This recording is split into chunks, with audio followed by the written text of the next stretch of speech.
ಸಾರ ಸಜ್ಜನರ ಸಂಘ ಲೇಸು ಕಂಡಯ್ಯ, ದೂರ ದುರ್ಜನರ ಸಂಘವದು ಭಂಗವಯ್ಯ. ಸಂಘವೆರಡುಂಟು ಒಂದು ಹಿಡಿ ಒಂದು ಬಿಡಿ, ಮಂಗಳಮೂರ್ತಿ ನಮ್ಮ ಕೂಡಲ ಸಂಗನ ಶರಣರ. ಮಾನವನು ಸಂಘಜೀವಿ, ಇದು ಎಲ್ಲರಿಗೂ ತಿಳಿದಿರುವಂಥ ವಿಷಯ. ಪ್ರತಿಯೊಬ್ಬರೂ ಇನ್ನೊಬ್ಬರ ಮೇಲೆ ಪರಸ್ಪರ ಅವಲಂಬಿತರಾಗಿರುತ್ತೇವೆ. ಆದ್ದರಿಂದ ಸಹವಾಸ, ಒಡನಾಟ ಮತ್ತು ಗೆಳೆತನವನ್ನು ಮಾಡಲು ಬಯಸುತ್ತೇವೆ. ಆದರೆ ನಾವು ಒಳ್ಳೆಯವರ ಸಹವಾಸ ಅಥವಾ ಗೆಳೆತನವನ್ನು ಮಾಡಬೇಕು.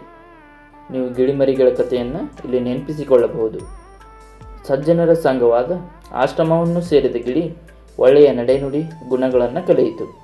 ಅದೇ ಕಳ್ಳರ ಕೈ ಸೇರಿದ ಗಿಳಿ ಕೆಟ್ಟ ಬುದ್ಧಿ, ವಂಚನೆ, ಮೋಸದ ಗುಣಗಳನ್ನು ರೂಢಿಸಿಕೊಂಡಿತು.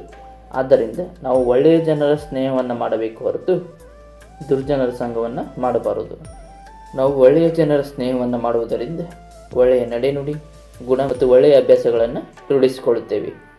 ಸಜ್ಜನರ ಸಂಘ ಹೆಜ್ಜೆಯನ್ನು ಸವಿದಂತೆ, ದುರ್ಜನರ ಸಂಘ ಅಭಿಮಾನ ಭಂಗ ಎಂಬ ಗಾದೆ ಮಾತಿನಂತೆ ಕೆಟ್ಟ ವ್ಯಕ್ತಿಗಳ ಸಹವಾಸದಿಂದ ನಮ್ಮ ವ್ಯಕ್ತಿತ್ವಕ್ಕೆ ಧಕ್ಕೆ ಉಂಟಾಗುತ್ತದೆ.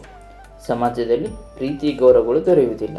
ಆದ್ದರಿಂದ ಬಸವಣ್ಣನವರು ಈ ಸಮಾಜದಲ್ಲಿ ಸಜ್ಜನರ ಸಂಘ ಮತ್ತು ದುರ್ಜನರ ಸಂಘ ಎಂಬ 2 ಸಂಘಗಳು ನಮ್ಮ ಮುಂದೆ ಇರುತ್ತವೆ. ಅವುಗಳಲ್ಲಿ ಒಂದನ್ನು ಆಯ್ಕೆ ಮಾಡಿ ಒಂದನ್ನು ತ್ಯಜಿಸಬೇಕಾಗುತ್ತದೆ. ಯಾವುದನ್ನು ಆಯ್ಕೆ ಮಾಡುತ್ತೀರಿ ಎಂಬುದರ ಮೇಲೆ ನಿಮ್ಮ ಭವಿಷ್ಯವು ನಿರ್ಧರಿತವಾಗುತ್ತದೆ ಎಂದು ಈ ವಚನದ ಮೂಲಕ ತಿಳಿಸುತ್ತಾರೆ.